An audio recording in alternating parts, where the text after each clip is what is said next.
हवेली की नीली औरत शाम का वक्त था। आसमान पर बादलों का बोझ ऐसा था जैसे धरती पर उतरने ही वाला हो। हवा में एक अजीब सी नमी थी और खेतों के बीच से गुजरते रास्तों पर गायें, बैल और गांव के बच्चे जल्दी जल्दी अपने घरों की ओर लौट रहे थे।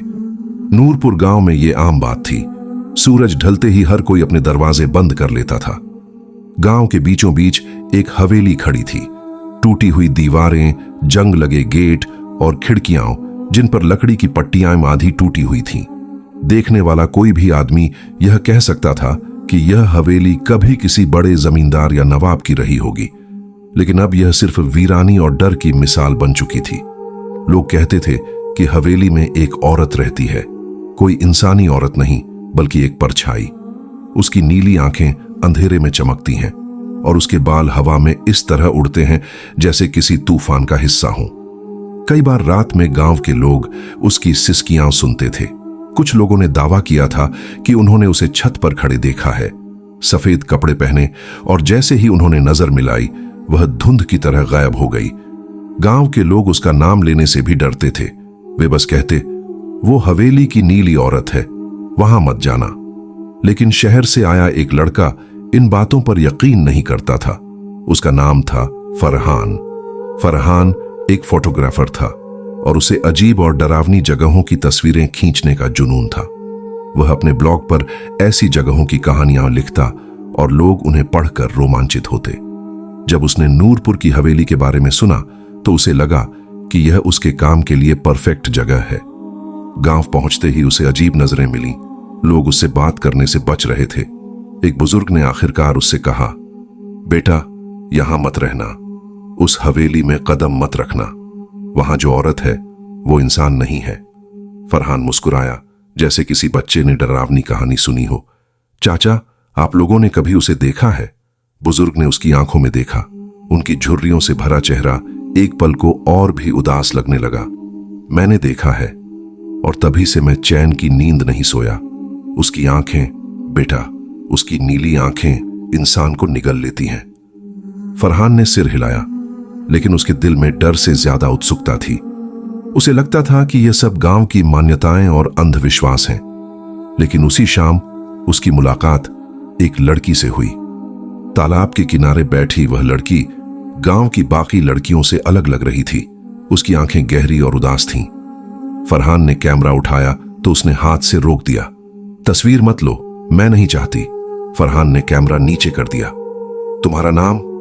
अनम। फरहान ने उसे ध्यान से देखा। उसकी आवाज में अजीब सी थकान थी, जैसे वह हर रोज किसी अनदेखे बोझ से लड़ रही हो। कुछ देर की चुप्पी के बाद फरहान ने पूछा, लोग कहते हैं हवेली में नीली औरत है, सच है? अनम की आंखों में हल्की चमक आई, लेकिन वो डर से कांप भी उठी। धीरे से बोली, हां, वो है। फरहान मुस्कुराया। तुमने उसे देखा है? अनम ने तालाब के पानी में झांका और फिर धीमे स्वर में बोली, वो मुझे अक्सर बुलाती है। फरहान का दिल जोर से धड़का। बुलाती है? मतलब? अनम ने कोई जवाब नहीं दिया। उसने सिर्फ तालाब के पानी में बनते बिगड़ते बुलबुलों को देखा, जैसे वहां कोई अनदेखी रूह सांस ले रही हो। उस रात फरहान चैन से नहीं सो पाया। कैमरा उसके पास था, लेकिन उसकी आंखों में वही नीली औरत घूम रही थी जिसकी बातें गांव वाले कर रहे थे। और सुबह होते ही उसने तय किया कि वह हवेली जरूर जाएगा। अगली शाम अंधेरा उतरने से ठीक पहले वह हवेली के पास पहुंचा। हवा अचानक ठंडी हो गई थी। हवेली की दीवारें पास जाते ही जैसे और ऊंची लगने लगीं। टूटा हुआ दरवाजा हवा में हिलकर कर्र कर्र की आवाज कर रहा था। फरहान ने कैमरा उठाया और तस्वीर खींची, लेकिन कैमरे की स्क्रीन पर जो दिखाई दिया उसने उसके पैरों तले जमीन खींच ली। स्क्रीन पर टूटी दीवारों के बीच एक धुंधली औरत की परछाई खड़ी थी। लंबे खुले बाल, सफेद लिबास और नीली चमकती आंखें। फरहान ने तुरंत स्क्रीन को रगड़कर देखा। उसे लगा शायद गलत एक्सपोजर हो, लेकिन परछाई अब भी वहीं थी। और तभी हवेली के भीतर से एक हल्की सी हंसी गूंजी, धीमी, खौफनाक और दर्द से भरी। वो हंसी फरहान के कानों से होते हुए सीधे उसकी रूह में उतर गई। वह कांप उठा, लेकिन डर से ज्यादा उसके दिल में अब सवाल था, वो कौन है और मुझे क्यों बुला रही है? फरहान कई मिनट तक हवेली के टूटे दरवाजे पर खड़ा रहा। उसका दिल धड़क रहा था, लेकिन पैरों में अजीब सी ताकत थी जो उसे पीछे हटने नहीं दे रही थी। कैमरे की स्क्रीन पर वो परछाई अब धुंधली नहीं थी। जैसे जैसे वो हवेली के पास आ रहा था, तस्वीर और साफ होती जा रही थी। उसने दरवाजा धक्का देकर खोला। पुरानी लकड़ी चरमराई और अंदर से बासी हवा का झोंका निकला। गंध ऐसी थी जैसे सदियों से बंद किसी कमरे में धूल, मिट्टी और किसी अनदेखे साए का बसेरा हो। अंदर कदम रखते ही फरहान ने देखा कि हवेली का बड़ा हॉल अंधेरे में डूबा है। टूटी खिड़कियों से चांदनी की हल्की किरणें जमीन पर बिखरी थीं। दीवारों पर पुराने चित्र लगे थे, नवाब और उसके खानदान के, लेकिन सभी के चेहरे अजीब तरह से मिटे हुए लगते थे, जैसे किसी ने जानबूझकर उन्हें खुरच डाला हो। हॉल के बीचों बीच एक बड़ा झूमर टूटा पड़ा था। उसके शीशे बिखरकर चारों तरफ चमक रहे थे, लेकिन उन चमकते टुकड़ों में फरहान ने कुछ और भी देखा। हर टुकड़े में एक चेहरा, वही चेहरा, लंबे बाल, सफेद कपड़े और नीली आंखें। फरहान ने कैमरा उठाया और तस्वीर ली। जैसे ही कैमरे का फ्लैश चमका, हॉल के कोनों से हल्की फुसफुसाहट गूंजने लगी। तुम आ ही गए। उसकी रूह कांप गई। आवाज औरत की थी, मधुर लेकिन दर्द से भीगी हुई। फरहान ने पीछे मुड़कर देखा, कोई नहीं था। अचानक हवेली के ऊपरी माले से कदमों की आहट आई, किसी औरत के चलने की आहट। उसकी सांसें तेज हो गईं। वो धीरे धीरे सीढ़ियों की ओर बढ़ा। हर कदम पर लकड़ी चरमराती और हवा और ठंडी होती जा रही थी। ऊपर पहुंचते ही उसने देखा, गलियारे के अंत में टूटी खिड़की के पास एक औरत खड़ी थी। उसकी पीठ फरहान की ओर थी। उसके लंबे बाल हवा में उड़ रहे थे और सफेद कपड़ा अंधेरे में चमक रहा था। फरहान ने कांपते हाथों से आवाज लगाई, कौन हो तुम? औरत धीरे धीरे पलटी। उसका चेहरा खूबसूरत और खौफनाक दोनों था। आंखें नीली चमकती हुई, लेकिन उनमें गहरा दर्द था। होंठ हल्के से मुस्कुराए और आवाज जैसे किसी ख्वाब से आई हो। मैं वही हूं जिसका नाम लेने से ये गांव कांपता है। फरहान का गला सूख गया। नीली औरत, वो औरत उसकी ओर बढ़ी।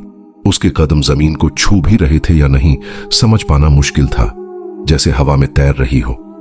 तुम मुझे देख सकते हो? तुम्हें मेरा चेहरा साफ दिखाई देता है। उसकी आवाज में हैरानी भी थी और खुशी भी। फरहान ने डर के बावजूद हिम्मत जुटाकर पूछा, तुम यहां क्यों हो? लोग कहते हैं तुम जिन्न हो। औरत की आंखों में आंसू चमकने लगे। मैं जिन्न थी, लेकिन मैं औरत भी थी।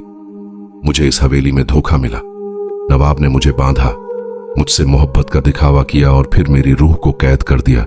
अब मैं इस हवेली से निकल नहीं सकती जब तक कोई मुझे आजाद न करे। फरहान की सांसें तेज हो गईं। उसके सामने एक जिन्न खड़ी थी, लेकिन उसकी आंखों में नफरत से ज्यादा दर्द था। और तभी अचानक पीछे से किसी ने उसका हाथ पकड़ लिया। वो अनम थी। फरहान, यहां से चलो। उसकी आवाज कांप रही थी। फरहान ने हैरानी से अनम की ओर देखा। तुम यहां? तुमने कहा था वो तुम्हें बुलाती है। अनम के चेहरे पर सन्नाटा फैल गया। हां, क्योंकि वो औरत मुझसे जुड़ी हुई है। फरहान का दिल थम सा गया। जुड़ी हुई मतलब? अनम की आंखों में आंसू आ गए। वो सिर्फ हवेली की नीली औरत नहीं, वो मेरी नानी की बहन है। सदियों पहले उसकी मौत हुई थी, लेकिन उसका खून, उसकी रूह हमारी नस्ल में अब भी बहती है। तभी वो मुझे बार बार बुलाती है। फरहान सन्न रह गया। पीछे खड़ी नीली औरत अब पास आ चुकी थी। उसके चेहरे पर हल्की मुस्कान थी। हां अनम, तुम ही मेरी वारिस हो, और ये लड़का, ये वो इंसान है जो मेरी कैद तोड़ सकता है। फरहान के पैरों तले जमीन खिसक गई। मैं? क्यों? नीली औरत ने अपना हाथ आगे बढ़ाया। उसकी नीली चमक से पूरा गलियारा जगमगा उठा। क्योंकि तुम्हारी आंखों में डर कम और सवाल ज्यादा है। तुम्हारा दिल सच्चा है। तुम्हारे हाथों से ही मेरा बंधन टूटेगा और शायद मेरी मोहब्बत पूरी होगी। उसके ये शब्द सुनकर फरहान और अनम दोनों स्तब्ध रह गए। हवेली की दीवारें गूंज रही थीं। हवा में अजीब कंपन था और फरहान को पहली बार लगा, यह कहानी सिर्फ एक जिन्न और हवेली की नहीं है। ये किसी अधूरी मोहब्बत, किसी पुराने धोखे और किसी गहरे रिश्ते की गाथा है। हवेली की दीवारें गूंज रही थीं। हवा इतनी ठंडी हो गई थी कि फरहान की सांसों से धुंध निकल रही थी। नीली औरत का चेहरा अब और साफ था। वो न इंसान लग रही थी, न पूरी तरह जिन्न। उसकी आंखों में सदियों का दर्द था, लेकिन उन आंखों में कहीं एक अजीब चाहत भी झलक रही थी। अन्नम कांपते हुए पीछे हटी। नहीं, मैं तुम्हारी वारिस नहीं बन सकती। मैं इंसान हूं, मैं तुम्हारी तरह कैद होकर नहीं जीना चाहती। नीली औरत धीरे धीरे उसके पास आई। उसके कदमों के नीचे फर्श पर बर्फ सी नमी फैलने लगी। अनम, तुम मेरी रगों का खून हो। तुम्हारे बिना मैं अधूरी हूं और इस लड़के के बिना मैं आजाद नहीं हो सकती। फरहान ने हिम्मत जुटाकर कहा, अगर तुम्हें आजादी चाहिए तो मुझसे साफ साफ कहो, मैं क्या करूं? नीली औरत की नीली चमक और तेज हो गई। उसकी आवाज धीमी फुसफुसाहट जैसी थी, लेकिन हर शब्द गलियारों में गूंज रहा था। मेरी कैद इस हवेली की नींव में है। नवाब ने मेरा खून इसी जमीन में मिलाया था। जब तक कोई अपने खून की कुर्बानी नहीं देगा, मैं यहां बंधी रहूंगी। अनम चीख उठी, नहीं, मैं अपना खून नहीं दूंगी, यह पागलपन है। फरहान का दिल तेजी से धड़क रहा था। उसकी नजरें अनम और नीली औरत के बीच घूम रही थीं। लेकिन अगर यह सच है, अगर यह हवेली हमेशा लोगों को डराती रहेगी, तो किसी न किसी को इसे खत्म करना होगा। अनम ने उसका हाथ पकड़ लिया। फरहान, नहीं, तुम उसे नहीं समझते। वो मोहब्बत का नाम लेकर तुम्हें फंसा रही है। वो जिन्न है। उसका असली चेहरा तुमने नहीं देखा। नीली औरत की आंखों में आंसू आ गए। मैं जिन्न हूं, लेकिन मेरा गुनाह सिर्फ इतना था कि मैंने इंसान से मोहब्बत की थी, नवाब से, और उसने मुझे धोखा दिया। मेरा दिल चाहता है कि कोई इंसान मेरी मोहब्बत को पूरा करे, कोई ऐसा जो मुझे रूह नहीं औरत समझे। उसकी आवाज टूट गई। क्या तुम मेरी मोहब्बत बनोगे फरहान? फरहान के पैरों में जैसे जंजीरें पड़ गईं। सामने एक जिन्न खड़ी थी, खौफनाक, लेकिन उसकी आंखों में दर्द ऐसा था कि किसी का भी दिल पिघल जाए। अनम ने उसका हाथ जोर से दबाया। फरहान, याद रखो, इंसान और जिन्न का रिश्ता सिर्फ तबाही लाता है। नीली औरत अचानक चीख पड़ी। उसकी चीख से पूरी हवेली हिल गई। दीवारों की दरारें और गहरी हो गईं। झूमर की टूटी कड़ियां फर्श पर गिर पड़ी। मुझे धोखा मत दो, सदियों से मैं इस पल का इंतजार कर रही हूं। उसकी नीली रोशनी इतनी तेज हो गई कि फरहान और अनम दोनों आंखें बंद करने पर मजबूर हो गए। अगले ही पल फरहान ने महसूस किया, उसकी हथेली में कुछ गीला गर्म बह रहा है। उसने आंखें खोली तो देखा कि उसके हाथ पर एक धारदार शीशे का टुकड़ा है और उसकी हथेली से खून टपक रहा है। नीली औरत झुककर उस खून को जमीन पर गिरते हुए देख रही थी। जमीन ने जैसे खून को सोख लिया हो और हवेली की दीवारों से एक अजीब सी गूंज उठी। नीली औरत मुस्कुराई, यही खून, यही मेरी मुक्ति है। फरहान की टांगें कांपने लगी। नहीं, मैंने जानबूझकर नहीं किया, ये तो। अनम ने उसे खींचा, भागो यहां से। लेकिन अब देर हो चुकी थी। हवेली की नींव से नीली लपटें उठने लगीं। दीवारें कांप रही थीं। नीली औरत का चेहरा बदलने लगा। उसकी खूबसूरती अब डरावने रूप में बदल रही थी। होंठों से तेज आवाजें, जैसे सैकड़ों लोग एक साथ रो रहे हों। फिर अचानक उसकी आंखें बदल गईं। अब उनमें सिर्फ दर्द था। उसने फरहान की ओर हाथ बढ़ाया। तुमने मुझे खून दिया, अब मैं आजाद हूं। और अगले ही पल उसका पूरा अस्तित्व धुएं और रोशनी में बदल गया। उसकी चीखें हवेली से टकराईं और धीरे धीरे खामोश हो गईं। हवेली की दीवारें अचानक स्थिर हो गईं। हवा थम गई। सब कुछ शांत हो गया। फरहान और अनम हांफते हुए खड़े थे। दोनों ने एक दूसरे को देखा। अनम की आंखों में आंसू थे। तुमने उसे आजाद कर दिया, लेकिन क्या तुम जानते हो इसका मतलब क्या है? अब वो कहीं भी जा सकती है, किसी और इंसान से मोहब्बत कर सकती है या बदला ले सकती है। फरहान ने कांपते होंठों से कहा, लेकिन उसकी आंखों में आखिरी बार मुझे सिर्फ दर्द दिखा। शायद वो अब सचमुच चैन पा चुकी है। अनम ने धीरे से सिर हिलाया। शायद वो तुम्हें अपना हिस्सा मानकर हमेशा तुम्हारे साथ रहे। उस रात हवेली की नीली औरत की परछाई गायब हो गई।